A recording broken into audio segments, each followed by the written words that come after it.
Although hindi naman bilis, nagiging rampant na talaga ang cybercrime. Ano yung cybercrime, Atty? Cybercrime, Grief. pagsuot ng grief.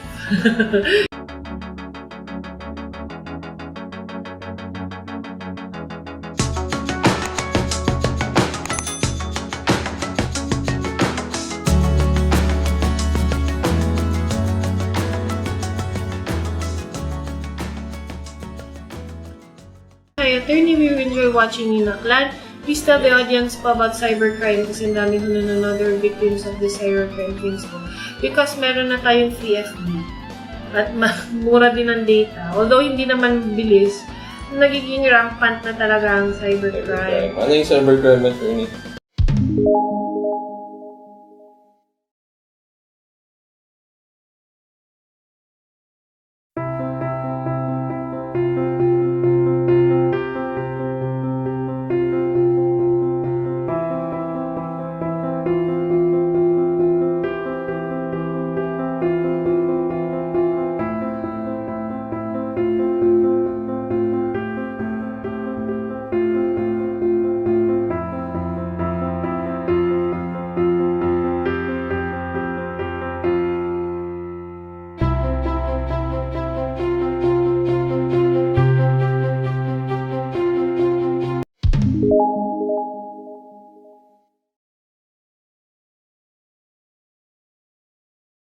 Cyber libel, ang paninira ng puri sa paggamit ng social media, tinatawag ko nating cyber libel. Kapag kayo ay may siniraan kayo, totoo man o hindi.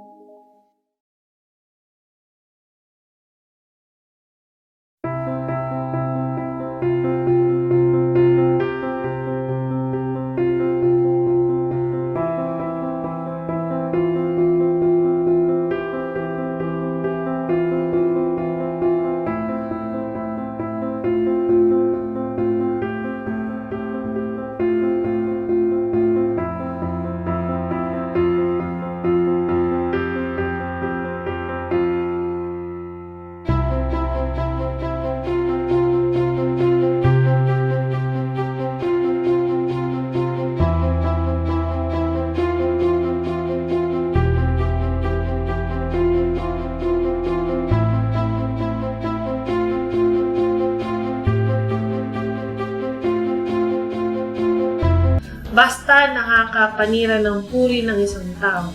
Ito po ay cyber libel. Ngayon, ano ang gagawin mo kung ikaw ay naging biktima ng isang cyber libel? First of all, kailangan mo munang i-reserve lahat ng mga ebidensya mo. Pangalawa, so screenshot mo, di ba? Picturean mo.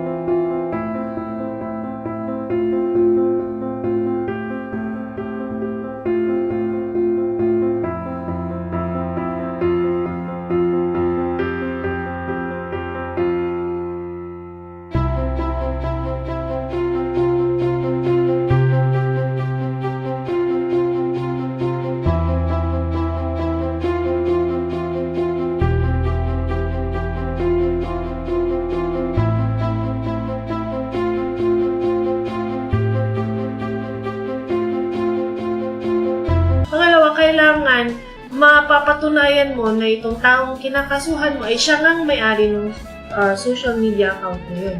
Yun ang problema kapag gumawa ng fake account, di ba? O kaya gumamit ng picture ng iba, pangalan ng iba.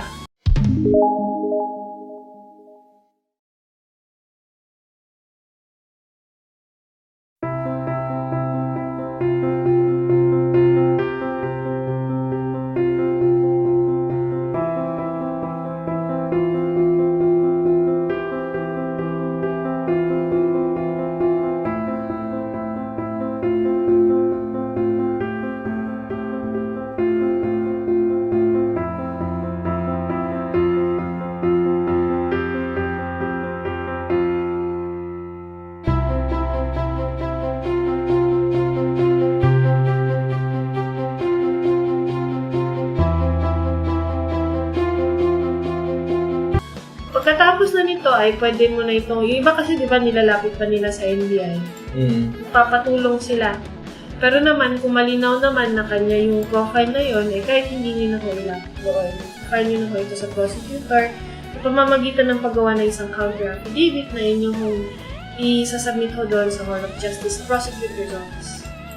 Yes, yan. Okay. If you need more explanation, manood lang ho kayo ng mga past. So please, wag kayong maninira. Although, naiintindihan ko minsan kasi yung intention ay maganda para ma-warningan ng iba na hindi na nga bumili dito, hindi na mag-member sa ganitong Facebook or, whatever. Kasi, ganyan, no? Kaya, magsasabi lang ng sama ng loob, totoo man o hindi pa yung tama yun. Dahil hindi magandang manira ng huli ng ganun kasi